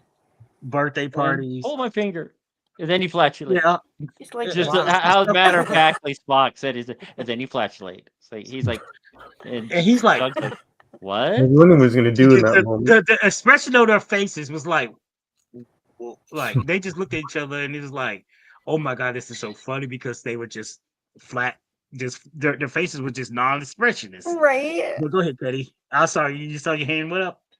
Yeah, sorry. No, one thing that Spock got like so on point, I could really relate to this, is how humans eat a lot of cheese. Because I eat shit tons of it. I've always said like Porthos is like my Star Trek spirit animal because of his love of cheese. Because I am a cheeseaholic. Like cheese is life for me, and if I have like jacket potato with cheese, it's more like I have cheese with jacket potato because that's how much cheese I have. I'll put like a full big block of cheese on a jacket potato. So that is one thing that Spock got so on point. Right. Is the amount of cheese humans eat. I can't eat anymore. Before we end the show and everything, I want to give like this big shout out, and this is why I want to say this, because Dave mentioned this in his opening monologue and stuff. Today he mentioned that Star Trek turned 69. 59. 16? Or 59. 59. Turned 59 today. And damn it. And cross from, the last, almost 60 years. Star Trek has, have many generations of fans, who cross, different divides of, economic spectrum. People, have loved it. Even people, and politicians have loved it throughout, the world and stuff all over and stuff. We even seen in Star Trek Voyager the future king of Jordan, he made an appearance on Star Trek Voyager in one scene. It was a non-speaking role, but he appeared because he is a fan of Star Trek, and he appeared in it, the King of Jordan, right now. And that politician from Georgia on Discovery, what's her name? Stacey Abrams, is it? Yep, for the President of Earth. Yes, Star Trek has really solidified itself into, not just American pop culture and stuff and everything, but the world over, because it may not be as big as Star Wars, or you got the Marvel franchise, the DC franchise and stuff and everything, but like Star Trek, it has its franchise, it has its fan base, in many parts of the world, and you show anybody this look, this this symbol and stuff and everything else, people will recognize, will recognize, be like, oh, you're a Star Trek fan and stuff and everything. And you look back at how Star Trek was, how Star Trek had became, and where we are now. It really has brought not just all of us together, but it brought like us that we have never met in person together from across the corners of the planet. But it just made it touches us in such a way where we enjoy the possibility of what our species can become, despite our our dark side. We can become more so. There's one of the puds. Yeah, Bina. She's elusive and rare. It's like a rare pop. Yeah. But yeah, I just want to say, today is, I hate to say it, today is, Star Trek Day, because in a sense it's the first time we've seen, as Dave said in his opening, it was a couple of days in Canada for people like Phil. It debuted in Canada earlier before the debut down here in the lower 48s and stuff and everything. But I had heard that we had gotten it just a little bit. I have to look into that a bit more, but yeah, apparently we got it just like a little bit sooner. 2 days. Oh, really? Was it? Yeah. Yeah. It debuted a couple of days before it debuted here in the lower 48s and stuff, and history was made in what 1966 and stuff, and and this is long before any of our time and stuff, but like the TOS came and gone. Some of us watched the reruns. I know Katie didn't watch the reruns and stuff and everything, but then Star Trek Next Generation came along. It really it had this the TOS fans was somewhat apprehension about TNG, but it took it took a little bit long before they jumped on to the wagon, and they just absolutely love TNG. Now there are still people who don't like TNG, but then when Deep Space Nine came along, the same people who was apprehension about Deep Space Nine when it first came on, yes, the first 2 seasons was a bit slow, but it really took off at the halfway, about quarter way at the end of the second season, going into the third season and stuff and everything else. It took time for people to like and enjoy Star Trek, because different generations grew up on certain different Star Trek and stuff and everything. And nobody's gonna say, because I have heard a debate. They said the better season, the better series is Deep Space Nine, or the better series is Voyager, or vice versa and stuff. I hear this among all of us Trek fans and stuff and everything else. But the one thing that we're all united on is the love of Star Trek. Indeed. Man, Shannon. Yeah. And it's like a nice hope for the future, if nothing else. I just hope we're able to find that level of civility amongst each other, that we could bring it to a Starfleet situation. And it's fun to get away from our real life to talk about this, because we sit here, we just talking about as much as I'm a realist, and I really am, I see the world for what it is, for how it is, and but even though I am very much a realist, there is a part of me that is also an optimist, and I do have hope for humanity. Not much. That sometimes, well, I do, but sometimes, I hear things that are happening in the world, and I'm just like, humanity is going backwards, not forwards. And I will always give Hugo credit for this because he said it the best. Humans have forgotten how to human. And that is a big shout out to my beloved Hugo. Hey Katie, Katie, what was left in the bottom of Pandora's box? Hope. That's all you can.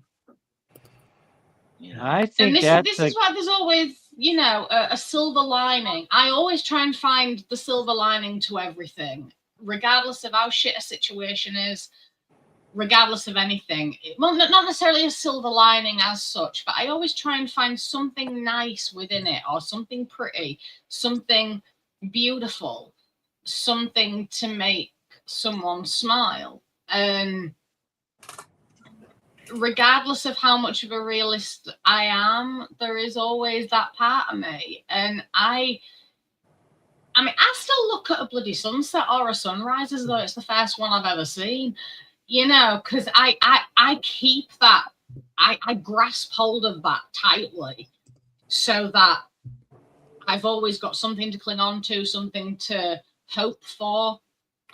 You know what always makes me smile? Karma. Yes. Oh, yes. We love karma. Yes. Oh, yes. Yeah. We love karma. That's better than any sunset, in my opinion. You know what makes me smile? Aw. Pull your finger. Oh no. Not that. No. Honestly, and I'm gonna say this from the bottom of my heart, one thing that always makes me smile is my DT family. I love you guys.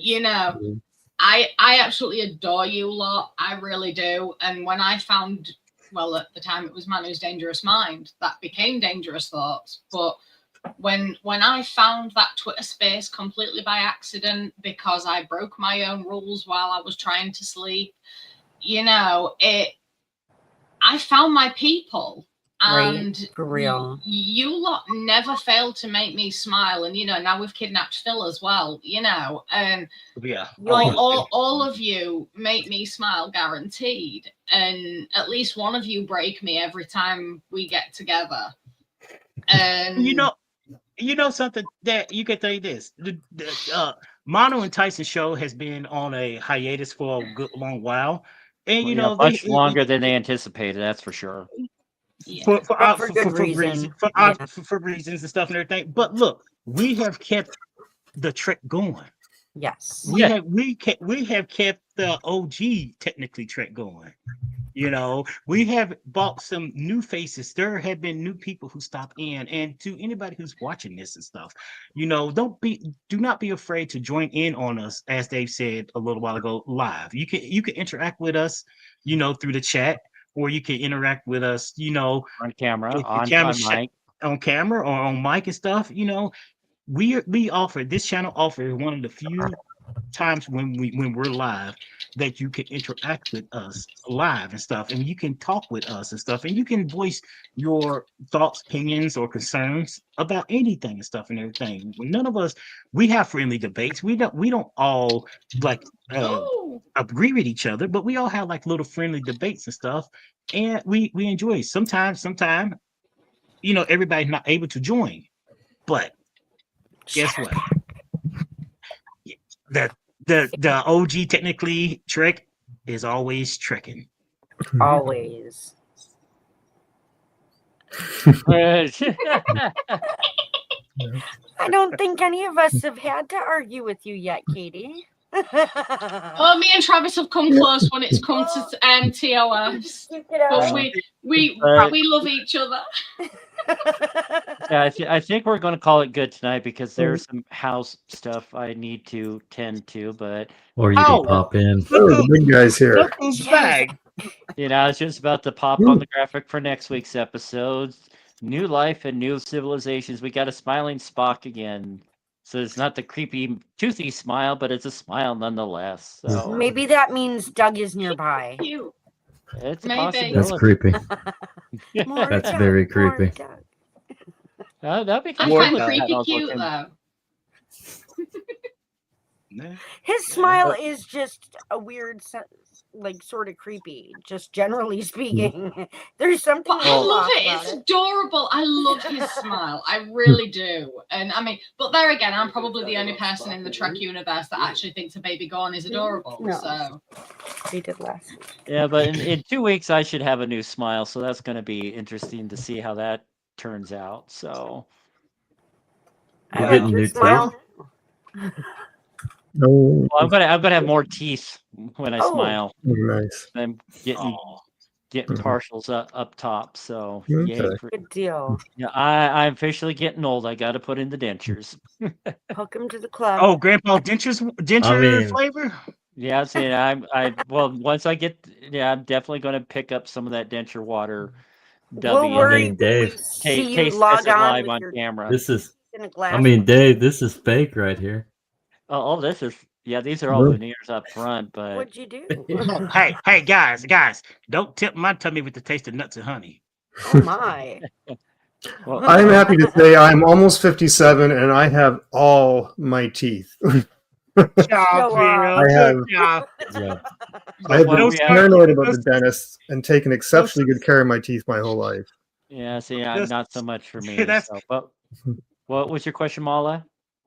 Oh, I said we won't worry until you log on one day and your teeth are in a glass behind you. One day that will probably come. Don't give me any ideas. Did I have to get one of the Star Trek doctors to, give you some, implant teeth or something, something that makes it just like, oh, we got to, what? That's a good question. Let's talk about it before we go. Let's talk about this. In the future in Star Trek, dentistry. Let's keep that in mind for future Star Trek talk. Let's talk about dentistry. About the possibility of what they do if somebody loses teeth. Can I say something on that? Actually, Go right ahead. because it's pretty freaking amazing.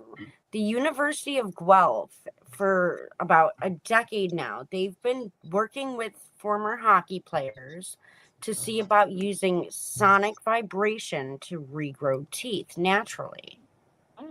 What? Yeah. Look it up. It's crazy. I can't explain it That would be properly, nice. but they have been working on that for like over a decade now. And I wouldn't be found that surprised. I wouldn't be fascinating. surprised. And That's Wendell something we Clark, can talk yeah. about for a future episode. Possibly, yeah. and Wendell Clark, I think. Leave it to Guelph. great. But Oh, see, well, But- years ago, he was one of the original members of the study. yeah. He's a hockey player. nice. Well, Dave, it's a I- pleasure. As always, thank y'all for joining tonight. Thank you to all that were in the chat. And saying I got some other important business to take care of. So until I'm going to next mention super quick. I'm going to go live in about 25 minutes. If anybody wants to jump on, I might continue a conversation over there. So, Phil Chandler Arts. cool, nice little plug How there. did we Thank get you, there? Phil. No, he Yeah, just said Phil Can you Chandler drop Arts a on link in the YouTube. comments? Can I drop? Oh shit. Or does it mark you as spam if you try? I can try. Let me just open. I spam can't Just do like it here because it always is Phil in the chat. Chandler But let me. Arts. I would do love to over keep this here. conversation going. I'm sitting here watching football. I'm sitting here Right? watching the Bears and the Vikings play. Just- The Bears just scored on the Vikings. It's the channel name. So, but I just need about 25 minutes to use the loo and get a drink and everything. So at about say, like that's- 10:30 EST. So Yeah, you said it first. Is that's one of the things I got to take care of myself. Is I got to use Me the too. loo. loo. Okay. Me too. So until next Drain week, the may vein. Spock be with Cheers, you. everyone. Toodles. Peace. So long, guys.